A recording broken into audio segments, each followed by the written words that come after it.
Good morning to all. Now we are going to discuss about a new topic. Credit rating in the process എന്തെല്ലാമെന്ന് നമുക്കിന്ന് discuss ചെയ്യാം. Previous class we already discussed about credit rating. What are the advantages and objectives? What are the benefits? Then what are the limitations of credit rating? ഇത്രയും നമ്മൾ കഴിഞ്ഞ ക്ലാസ്സിൽ പഠിച്ചതാണ്. അപ്പോൾ നമുക്ക് ഇന്നത്തെ ക്ലാസ്സിൽ ക്രെഡിറ്റ് റേറ്റിംഗിൻ്റെ പ്രോസസ്സ് എന്താണെന്ന് നമുക്ക് നോക്കാം. What are the process or what are the steps of credit rating? നമുക്കറിയാം credit rating means assessment of credit worthiness of any company ആവാം, ഇൻഡിവിജ്വൽ ആവാം, അല്ലെങ്കിൽ കോർപ്പറേഷൻസ് ആവാം, അല്ലേ? അങ്ങനെ ഏതെങ്കിലും ഒരു കമ്പനിയുടെ ക്രെഡിറ്റ് റേറ്റിംഗ് കപ്പാസിറ്റി എത്രത്തോളം ഉണ്ടെന്ന് അസസ് ചെയ്യുന്നതിന് പറയുന്ന പേരാണ് ക്രെഡിറ്റ് റേറ്റിംഗ്. ഈ ക്രെഡിറ്റ് റേറ്റിംഗ് നടത്തുന്നതിന് വേണ്ടിയിട്ട് നമ്മളൊരു CRAനെ അപ്പോയിൻ്റ് ചെയ്തു, ദറ്റ് ഈസ് ക്രെഡിറ്റ് റേറ്റിംഗ് ഏജൻസീനെ അപ്പോയിൻ്റ് ചെയ്തു, അല്ലേ?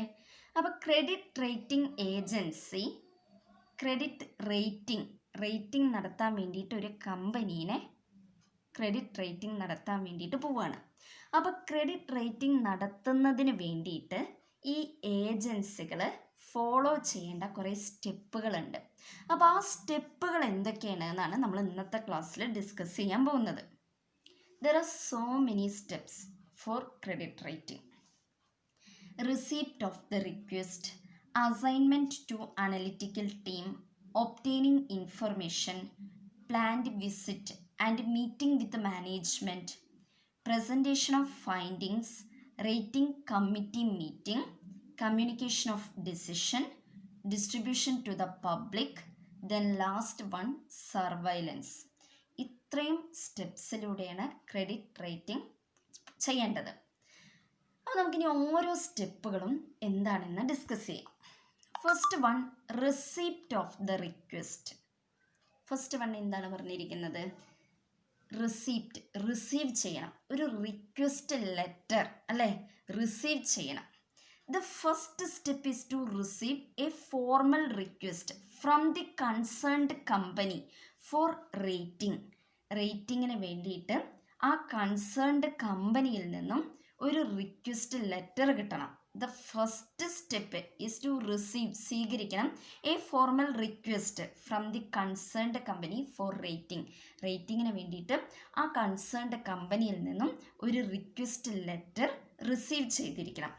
Four this purpose an agreement is entered into between the rating agency and the issuer company. അപ്പം അടുത്തതായിട്ട് എന്താ പറയുന്നത്?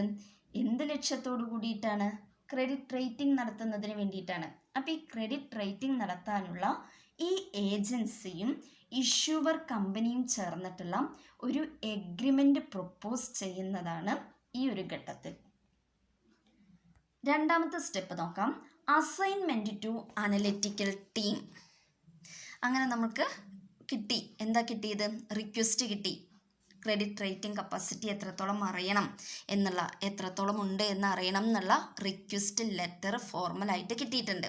അപ്പോൾ അതിനുശേഷം ക്രെഡിറ്റ് റേറ്റിംഗ് ഏജൻസി ഒരു അനലിറ്റിക്കൽ ടീമിനെ അസൈൻ ചെയ്യണം. അതാണ് assignment to analytical team. After receiving the request from the company, കമ്പനിയിൽ നിന്നും റിക്വസ്റ്റ് റിസീവ് ചെയ്തതിന് ശേഷം CRA credit rating agency allocate the job. Credit rating agency എന്ത് ചെയ്യും? ജോബ് ഒരു ടീമിൻ്റെ കയ്യിൽ ഏൽപ്പിക്കും. ക്രെഡിറ്റ് റേറ്റിംഗ് നടത്തുന്നതിന് വേണ്ടിയിട്ടുള്ള ആ ഒരു ജോബ് ഉണ്ടല്ലോ, അത് ഒരു ടീമിനെ, ഒരു അനലിറ്റിക്കൽ ടീമിനെ ഈ ഏജൻസി അലോക്കേറ്റ് ചെയ്തു കൊടുക്കും. ദെൻ മൂന്നാമത്തെ സ്റ്റെപ്പ്, ഒബ്റ്റെയിനിങ് ഇൻഫർമേഷൻ. ഇങ്ങനെ ഈ ടീം എന്തിനു പോവുകയാണ്? ആ കമ്പനിയിലേക്ക് ക്രെഡിറ്റ് റേറ്റിംഗ് കപ്പാസിറ്റി അറിയാൻ വേണ്ടിയിട്ട് പോവുകയാണ്. The analytical team gets the necessary information from the client company. Client കമ്പനിയിൽ നിന്നും വേണ്ട ഇൻഫർമേഷൻസ് ഒക്കെ അനലിറ്റിക്കൽ ടീം ഒബ്റ്റെയിൻ ചെയ്യണം. ദ അനലിറ്റിക്കൽ ടീം ആ കിട്ടിയിട്ടുള്ള ഇൻഫർമേഷൻസ്, അതേപോലെ തന്നെ കമ്പനിയുടെ financial statements, cash flow project, അങ്ങനെയുള്ള കമ്പനിയുമായി റിലേറ്റ് ചെയ്തിട്ടുള്ള എല്ലാ ഇൻഫർമേഷൻസും ആ ടീം എന്ത് ചെയ്യണം, വെരിഫൈ ചെയ്ത് നോക്കണം. വെരിഫൈ ചെയ്തിട്ട് ആ ഇൻഫർമേഷൻസ് കണ്ടെത്തണം. Obtaining information. അതിനുശേഷം plant visit and meeting with management. ആ പ്ലാന്റുകളൊക്കെ ഉണ്ടാവും അല്ലെ, ആ കമ്പനിയുടെ പ്ലാന്റുകളൊക്കെ ഒന്ന് വിസിറ്റ് ചെയ്യാം. റേറ്റിംഗ് അനലിസ്റ്റ്സ്, അതായത് ഈ analytical team shall conduct interview ഒക്കെ കണ്ടക്ട് ചെയ്യാം, പ്ലാന്റുകളൊക്കെ വിസിറ്റ് ചെയ്യാം. ദെൻ റേറ്റിംഗ് പ്രോസസ്സിന് വേണ്ടിയിട്ടുള്ള എല്ലാ കാര്യങ്ങളും ചെയ്ത് മാനേജ്മെൻ്റൊക്കെ ചേർന്ന് ഒരു മീറ്റിംഗ് ഒക്കെ അറ്റൻഡ് ചെയ്യണം, ഒരു മീറ്റിംഗ് ഒക്കെ കണ്ടക്ട് ചെയ്യും. Then presentation of findings. അപ്പോൾ ഇതിൽ നിന്നൊക്കെ ഒരുപാട് കാര്യങ്ങൾ ഈ ഏജൻസിക്ക് ആ കമ്പനീനെ പറ്റിയിട്ടുള്ള ഫുൾ ഡീറ്റെയിൽസും ഏകദേശം കിട്ടും അല്ലേ. ഈ ഫൈൻഡിങ്സ് ഒക്കെ എന്താ ചെയ്യേണ്ടതെന്നാണ് പറയുന്നത്. After the completion of the analysis work complete ചെയ്തതിന് ശേഷം ദ ഫൈൻഡിങ്സ് ആർ ഡിസ്കസ്ഡ്. കിട്ടിയിട്ടുള്ള കണ്ടെത്തലുകളൊക്കെ ഇൻറ്റേർണൽ കമ്മിറ്റിയുമായിട്ട് എന്ത് ചെയ്യണം, ഡിസ്കസ് ചെയ്യണം. Then rating committee meeting. അങ്ങനെ ഡിസ്കസ് ചെയ്ത് കഴിഞ്ഞിട്ട് rating committee is the final authority for assigning rating. Rating കമ്മിറ്റിയുമായി കൂടിച്ചേർന്നുകൊണ്ട് എത്രത്തോളം റേറ്റിംഗ്സ് ഉണ്ടെന്ന് തിട്ടപ്പെടുത്തണം. Rating committee is the final authority. അവരുമായി കൂടിച്ചേർന്നുകൊണ്ട് റേറ്റിംഗ് എത്രത്തോളം ഉണ്ടെന്ന് കണക്കാക്കണം. Then communication of decision. എന്താണോ തീരുമാനത്തിലെത്തിയത് അത് ആരാണോ ഏൽപ്പിച്ച അവർക്ക് അവരുമായിട്ട് എന്ത് ചെയ്യണം, കമ്മ്യൂണിക്കേറ്റ് ചെയ്യണം. The next step is to communicate assigned rating grade to the issuer along with reasons or supporting the rating. എന്നിട്ട് ഇപ്പോൾ ഇതിൽ നിന്നും കിട്ടിയിട്ടുള്ള ഫൈൻഡിങ്സ് അല്ലെങ്കിൽ ആ ഡിസിഷൻസ് എന്ത് ചെയ്യണം, കമ്മ്യൂണിക്കേറ്റ് ചെയ്യുക. റേറ്റിനെ പറ്റിയിട്ടുള്ള എല്ലാ ഡിസിഷൻസും കമ്മ്യൂണിക്കേറ്റ് ചെയ്യണം. Distribution to the public. If the issuer accepts the rating, then the credit rating agencies disseminate the information about the rating of the company to the public through printed reports. ഈ rating എല്ലാവരും accept ചെയ്തു, correct ആണെന്ന് എല്ലാവരും വിലയിരുത്തിയതിന് ശേഷം എന്ത് ചെയ്യാൻ പറ്റും, to disseminate the information to the public. പബ്ലിക്കിൻ്റെ മുന്നിലേക്ക് പ്രിൻറ്റഡ് റിപ്പോർട്ടുകളായിട്ട് ഈ ഇൻഫർമേഷൻസ് ഡിസെമിനേറ്റ് ചെയ്യാനായിട്ട് പറ്റും. ഡിസെമിനേറ്റ് ചെയ്യുക പറഞ്ഞാൽ പ്രചരിപ്പിക്കാനായിട്ട് പറ്റും. Disclose the information public. Then surveillance. വീണ്ടും ഒന്നും കൂടി എന്ത് ചെയ്യും, മോണിറ്റർ ചെയ്ത് വിലയിരുത്തിയിട്ട് അത് ആക്സെപ്റ്റ് ചെയ്തോ അവർ അത് റിജക്റ്റ് ചെയ്തോ എന്നുകൂടി മനസ്സിലാക്കാനായിട്ട് പറ്റും. These are the steps or process of credit rating. ഇത്രയുമാണ് ക്രെഡിറ്റ് റേറ്റിംഗിൻ്റെ സ്റ്റെപ്സ്. ഫസ്റ്റ് വൺ എന്തായിരുന്നു, receipt of the request receive ചെയ്യും.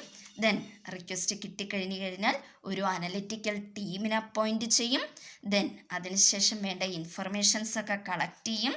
ഇൻഫർമേഷൻസ് കളക്ട് ചെയ്യാൻ വേണ്ടിയിട്ട് ഇൻ്റർവ്യൂ കണ്ടക്ട് ചെയ്യാം, മീറ്റിംഗ് വെക്കാം, പ്ലാന്റ് വിസിറ്റ് ചെയ്യാം. ദെൻ അതുപോലെ തന്നെ എന്താ പറഞ്ഞിരിക്കുന്നത്, ഫൈൻഡിങ്സ് എത്രത്തോളം കണ്ടെത്തി എന്ന് പ്രസൻറ്റ് ചെയ്യാം. റേറ്റിംഗ് കമ്മിറ്റിയുമായിട്ട് ഫൈനൽ അതോറിറ്റിയുമായി ചേർന്നുകൊണ്ട് റേറ്റിംഗ് എത്രത്തോളം ഉണ്ടെന്ന് കണക്കാക്കാം. ദെൻ ഡിസിഷൻസ് കമ്മ്യൂണിക്കേറ്റ് ചെയ്യാം. ആക്സെപ്റ്റ് ചെയ്തു, എല്ലാവരും ആക്സെപ്റ്റ് ചെയ്തു എന്നുണ്ടെങ്കിൽ പബ്ലിക്കിനെ അത് ഡിസ്ക്ലോസ് ചെയ്യാം. Then last one surveillance. ഇത്രയുമാണ് പ്രോസസ്സ്. നെക്സ്റ്റ് നോക്കാം, factors involved in credit rating. Credit റേറ്റിംഗുമായിട്ട് അതിനെ ഇമ്പാക്റ്റ് ചെയ്യുന്ന ഫാക്ടേഴ്സ് എന്തെല്ലാം? What are the factors influencing credit rating?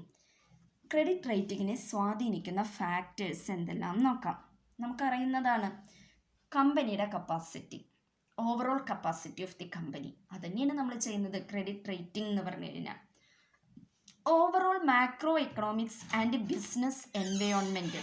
Overall ആയിട്ടുള്ള macro economics and business environment. Liquidity position of the company. കമ്പനിയുടെ liquidity position എത്രത്തോളം ഉണ്ട് നോക്കണം. അതുപോലെ തന്നെ നെസസിറ്റി ഓഫ് ഫണ്ടിൻ്റെ ആവശ്യകതയുണ്ടോ? ഫിനാൻഷ്യൽ ഫ്ലെക്സിബിലിറ്റി, ഫ്ലെക്സിബിൾ ആണോ?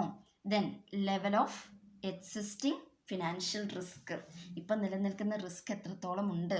ഇതൊക്കെയാണ് ക്രെഡിറ്റ് റേറ്റിങ്ങിനെ സ്വാധീനിക്കുന്ന ഫാക്ടേഴ്സ്. കമ്പനിയുടെ overall capacity, macro economics and business environment, അതുപോലെ തന്നെ കമ്പനിയുടെ ലിക്വിഡിറ്റി പൊസിഷൻ, ഫണ്ടിൻ്റെ necessity, financial flexibility, level of existing financial risk. These are the factors involved in credit rating. Thank you.